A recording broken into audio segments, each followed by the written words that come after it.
வணக்கம் நண்பர்களே, நீங்கள் பார்த்து கொண்டு இருப்பது உங்கள் கௌசிகா ரிவ்யூ. சரி வாங்க வீடியோக்குள்ள போய் என்ன நடக்க போகுது அப்படின்னு சொல்லிட்டு பாத்தீங்கன்னா, எல்லாத்தையும் ஒரு பக்கம் பாசிட்டிவா எடுத்துக்கிறேன். நம்ம விஜய் திடீர்னு என்னன்னு சொல்லிட்டு தெரியலங்க, மல்லியை பார்த்து மன்னிச்சிரு அப்படின்னு சொல்லிட்டு வார்த்தை கேட்டாரு.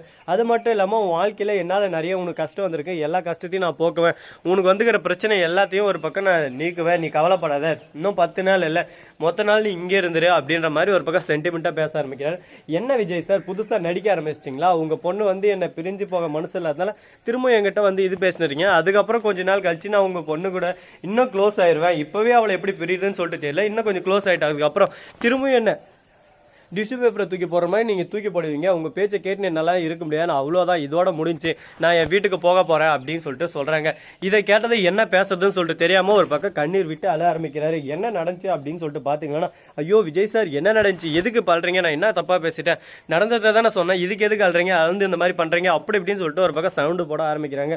எதுவுமே பேசாமல் விஜய் எதுன்னு ஒரு பக்கம் கண்ணை முடுறாரு. அந்த சமயத்தில் தான் எல்லாம் தெரிய வருதுங்க.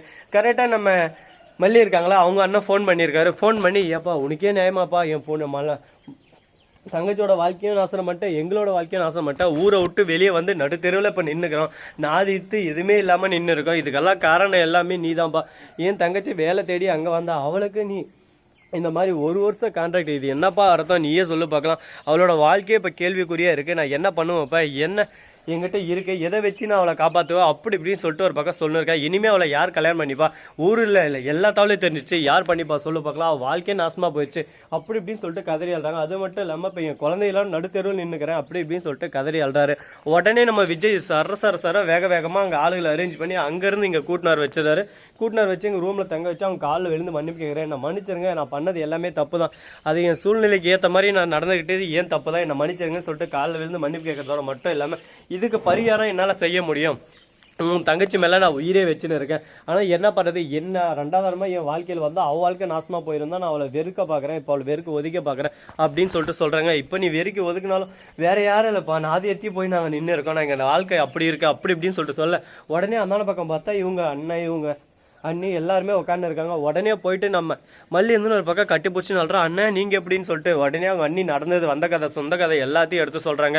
உடனே விஜயை பார்க்குறாங்க. உடனே விஜய் சார் ரொம்ப நன்றி அப்படின்னு சொல்லிட்டு சொல்கிறாங்க. எனக்கு ஏன் மல்லி நன்றி சொல்கிறேன், என்னால் தான் உங்கள் குடும்பமே இப்போ நடுத்தெருவில் நின்று இருக்குது, இதுக்கு எல்லாத்துக்குமே காரணம், இதுக்கு ஒரே ஒரு வழி தான் இருக்குது எல்லாத்துக்கும் அப்படின்னு சொல்லிட்டு சொல்கிறாங்க. அப்படி என்ன பண்ண போகிறாங்க, ஏது பண்ண போகிறாங்க, இதில் எதனா புது ட்விஸ்ட் இருக்குமா அப்படின்னு சொல்லிட்டு பார்த்தீங்கன்னா, ஆமாங்க இதில் ஒரு புது ட்விஸ்ட் இருக்குது, அதை தான் இப்போ பண்ணவும் போகிறாங்க. அப்படி என்னடா பண்ண போகிறாங்க, அது தான் வேற எது இல்லைங்க. கரெக்டாக நம்ம மல்லி இருக்காங்களா, அவங்க அதான் கல்யாணம் பண்ணின்னு இந்த ஊர் உலகம் எல்லாம் முன்னாடி இந்த கான்ட்ராக்ட் இந்த வார்த்தையை எடுத்துட்டு என்னோட உண்மையான மனைவின்றத சாதனத்தை கொடுக்க போகிறாங்க. கொடுப்பாங்களா கொடுக்க மாட்டாங்களா, நடக்குமா நடக்காதா அப்படின்னு சொல்லிட்டு கேள்விக்குறியோட தான் போயின்னு இருக்கு. பார்ப்போம், எல்லாத்துக்கும் ஒரு தீர்வு இருக்குங்க, தீர்வு இல்லாமல் வாழ்க்கையில் எதுவுமே நடக்காது, அதனால தீர்வு கண்டிப்பாக இருக்கும், அந்த தீர்வு படி எல்லாமே நல்லபடியாக நடக்கும்னு சொல்லிட்டு நான் நம்புகிறேன். நீங்கள் என்ன நினைக்கிறீங்கன்றத மறக்காமல் கமெண்ட் செக்ஷனில் சொல்லிவிட்டு போங்க. ஸோ நண்பர்கள், இந்த வீடியோ பிடிச்சிருந்தா லைக் பண்ணுங்கள், கமெண்ட் பண்ணுங்கள், ஷேர் பண்ணுங்கள், டிண்டிங் பெல்லை தட்டி விட்டு போங்க, அப்போ தான் நான் போகிற அடுத்தடுத்த வீடியோ உடனுக்குடன் வரும். மிக்க நன்றி, தேங்க்ஸ் ஃபார் வாட்சிங், டாடா, see you, நன்றி, வணக்கம், வந்தனம், வருக தருக.